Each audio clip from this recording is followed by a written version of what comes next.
Imagine this. You're in a dimly lit cathedral, late 15th century Spain.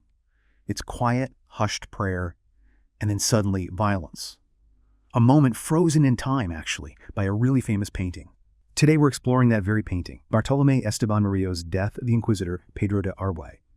You've asked us to really get into the story behind this piece. Who was Pedro de Arbués? What were the intense circumstances around his murder? And how did an artist like Murillo decide to show it all? It's a story filled with, well, serious conflict, deeply held religious beliefs, and, interestingly, very different ways of seeing things depending on whose perspective you take. Absolutely. And what's really fascinating, I think, is how art steps in here. It doesn't just show history, it actively kind of shapes how we understand these really difficult, fraught narratives. So our goal today isn't to give you a final verdict on Arbués or the events. Instead, we want to lay out the story from different angles. Specifically, we'll look at it from the viewpoint of the Catholic Church at the time, and also from the perspective of the Jewish community, particularly the conversos. We'll use the sources you sent us to unpack this complex period in 15th century Spain, and really consider the power art has to interpret, maybe even reinterpret history. We want you, the listener, to weigh these different viewpoints. Okay, sounds great. Let's start with the man himself, Pedro de Arbués. Who was he? What was his role in Spain back then? Right, Pedro de Arbués. He was born around 1441 in Épila, that's in Aragon. His family was noble, technically, but apparently not very wealthy. He was clearly intelligent and driven, though. He pursued a pretty rigorous education, got his doctorate in theology and canon law from the University of Bologna in 1473, a top university back then. Yeah. And then, in 1474, he became a canon, essentially a senior clergyman at the Cathedral of El Salvador in Zaragoza. Okay, so a well-educated churchman. How does he get involved with the Inquisition? Well, here's where it gets really significant. In 1484, the famous, or perhaps infamous, Tomás de Torquemada. The Grand Inquisitor. Exactly. Torquemada appointed Arbués, along with another man, Gaspar Juglar, as inquisitors specifically for the province of Aragon. And his main job, to ensure the purity of the Catholic faith, which, in practice, largely meant investigating conversos. Those were Jews who had converted to Christianity. Precisely. But they were often suspected, rightly or wrongly, of secretly continuing to practice Jewish traditions. So Arbués was tasked with rooting out this perceived heresy, this Judaism. And how did he go about this? What was his approach, his reputation? The sources describe him as showing considerable zealousness, very committed, maybe even fervent in his duties. I mean, in his very first month in office, he held 2 autos de fe. Those are the public ceremonies where judgments were announced, Yeah. often involving punishments. Yes, exactly. Public spectacles. And in those first 2, several marranos, that's a term, often derogatory, used for Jewish converts, were actually executed. Others faced severe penance, loss of all their property. So pretty harsh from the get-go. Wow. And from the perspective of some in the Jewish community, he was even called, and this is quite telling, the creature and darling of Torquemada. Oof. That really paints a picture of how he was seen by those he was investigating. A fervent persecutor. It certainly suggests that, yes, that was their perception, fueled by his actions. Given that kind of reputation and the harshness of the Inquisition under him, it's maybe not entirely surprising he became a target. What actually led up to his assassination? Well, the Inquisition itself was deeply unpopular in Aragon. It wasn't just the conversos. Many locals saw it as an imposition from Castile, undermining their own regional laws and freedoms, their fueros. Ah, so there was local resistance too. Definitely. And for the conversos, the situation was becoming unbearable. The constant fear, the persecutions, having their property confiscated, it pushed them towards desperation. Apparently, they even tried to bribe King Ferdinand and Queen Isabella to somehow limit the Inquisition's power or activities in Aragon. But that didn't work. No, it seems those efforts failed. So, things escalated. According to the sources, after some consultations among prominent converso figures, including Gabriel Sanchez, who was actually the king's treasurer. The king's treasurer was involved. Involved in the discussions, it seems. 2 wealthy Marranos, Juan de la Abadia and Juan Esprandea, then took the drastic step of hiring an assassin. This assassin was named Vidal, described as a French servant and likely Jewish himself. And did they have specific motives? These men funding the assassination? For Juan de la Abadia, yes, it seems very personal. The Inquisition, under Arbués presumably, had executed his sister and condemned his father, so you can imagine the anger and grief there. Absolutely. So tell us about the assassination itself. What happened that night? It happened on September 14th, 1485. Pedro de Arbués was in the La Seu Cathedral in Zaragoza, praying at the main altar. And here's a really striking detail. He clearly knew he was in danger. He was actually wearing armor, a helmet, and chainmail underneath his clerical robes. Wait, really? An inquisitor praying at the altar but wearing armor? Incredible, isn't it? It speaks volumes about the tension and the threats he perceived. Definitely. So the armor didn't save him. No. Yeah. Despite the precautions, the attackers, presumably Vidal and maybe others, managed to surprise him from behind and inflict fatal stab wounds. He didn't die immediately, though. He lingered for 2 days and passed away on September 17th, 1485. And is it true he forgave his killers? The Catholic sources make a point of mentioning that, yes. That before dying, he forgave his assailants. This act of forgiveness became a really important element later in his path towards sainthood. That image of him in armor is just, wow. It really underscores the danger, the climate of fear he was operating in, and maybe the level of opposition he faced. So this murder must have caused a massive reaction. How did the authorities respond? Oh, the response was immediate and brutal. The sources describe the retaliation against the Marranos as simply awful. And it wasn't just limited to those directly involved in the plot. It spread much wider, affecting many who likely had nothing to do with it. What happened to the plotters? Juan de la Badia apparently tried to kill himself while imprisoned. The assassin, Vidal, and Juan Esperandiu were caught and, as the sources put it, cruelly put to death. But it didn't stop there. There were numerous arrests, trials, targeting many prominent converso figures in Zaragoza and beyond. And the punishments were severe. Extremely. Some had their hands cut off and nailed to the cathedral door before being beheaded and quartered. Public, gruesome displays.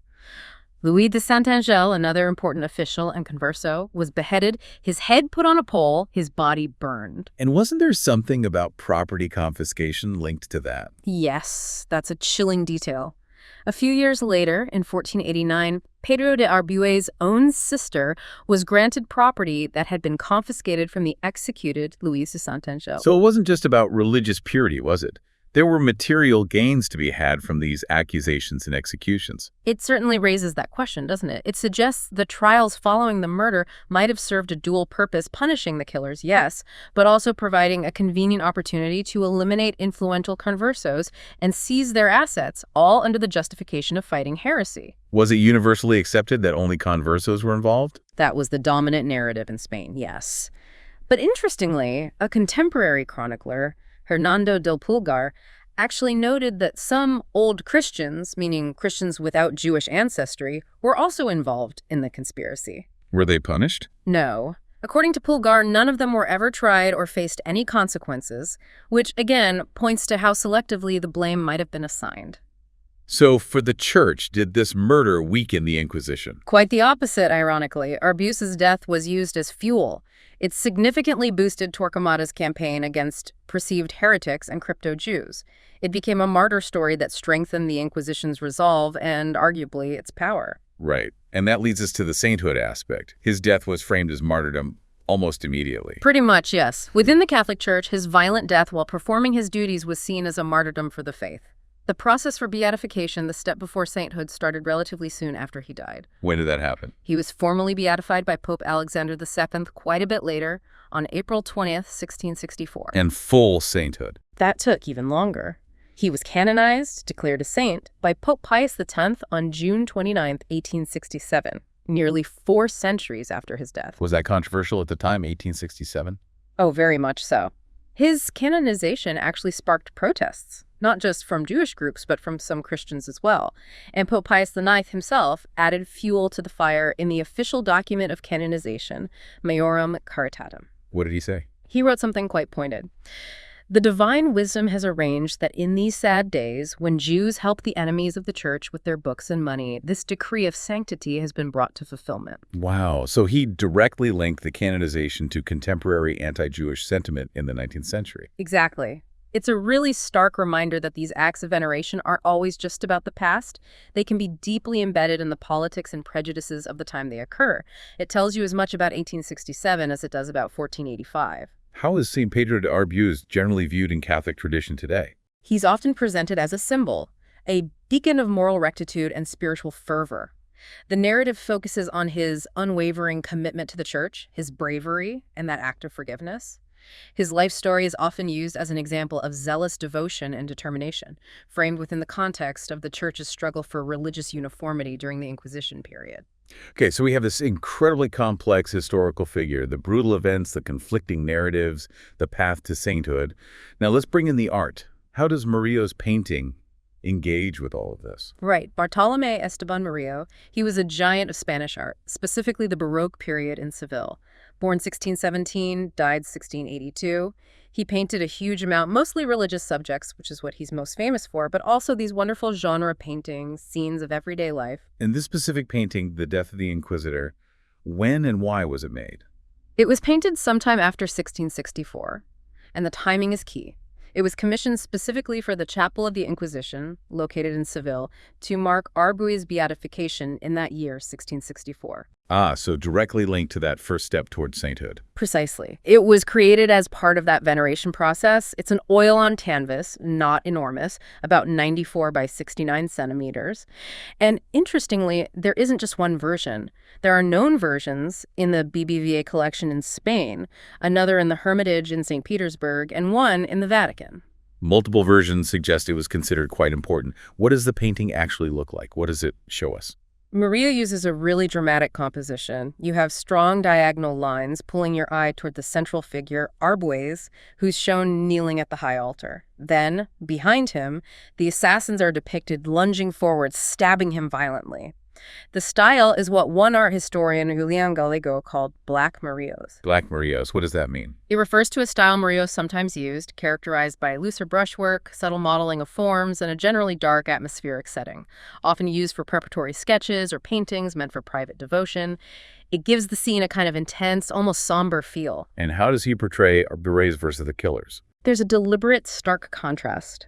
The killers are shown in violent motion, fully aggression. Arbués, on the other hand, is depicted with serenity and stillness, even as he's being attacked, kneeling, praying. And then Murillo adds another layer. A young angel descends from above. An angel in the middle of the assassination. Yes, it adds what's called a touch of lyricism.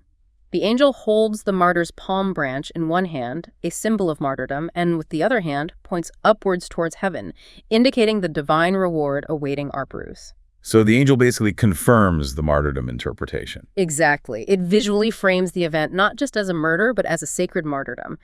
Interestingly, this whole scene, the iconography, seems to be based on an earlier print from 1647 by an artist named Pedro de Villafranca, which was made to illustrate Arbués' life.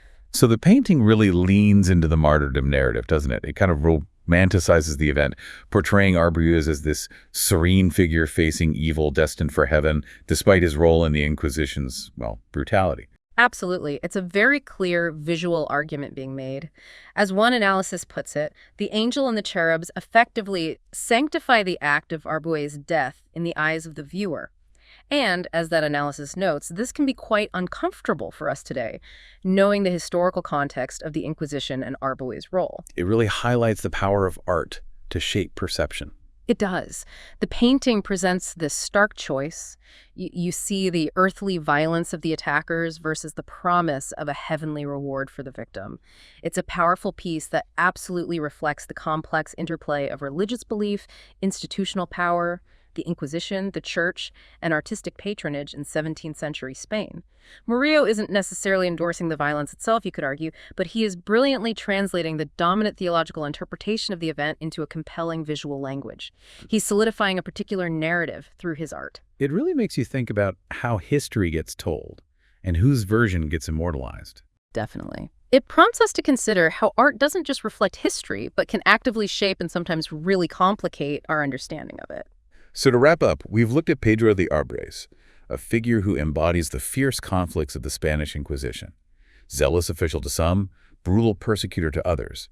We've traced the dramatic story of his assassination, the brutal aftermath, and the conflicting ways his death was immediately interpreted and used. And we've seen how a master artist like Murillo takes this violent historical moment and, through the power of his art, transforms it into an image of martyrdom, heavily influencing how people would see Arbués for centuries. Yeah, I think that history is rarely straightforward. Perspectives clash, narratives compete. And powerful institutions, like the church in this case, have historically used various tools, including art, very effectively to shape public memory and promote their own interpretations. It really underscores the need to look beyond just one narrative, doesn't it? To really engage with all the different layers, the different voices, the conflicting truths that often exist within a single historical event. Absolutely. So for you listening, what stands out most in this complex story? Does hearing the different perspectives the church is framing versus the experience of the conversos change how you think about figures like Arbués or events like the Inquisition? It's a powerful reminder, isn't it, that history and the art that tries to capture it is almost never just black and white. There are always shades of gray and often deeply conflicting colors.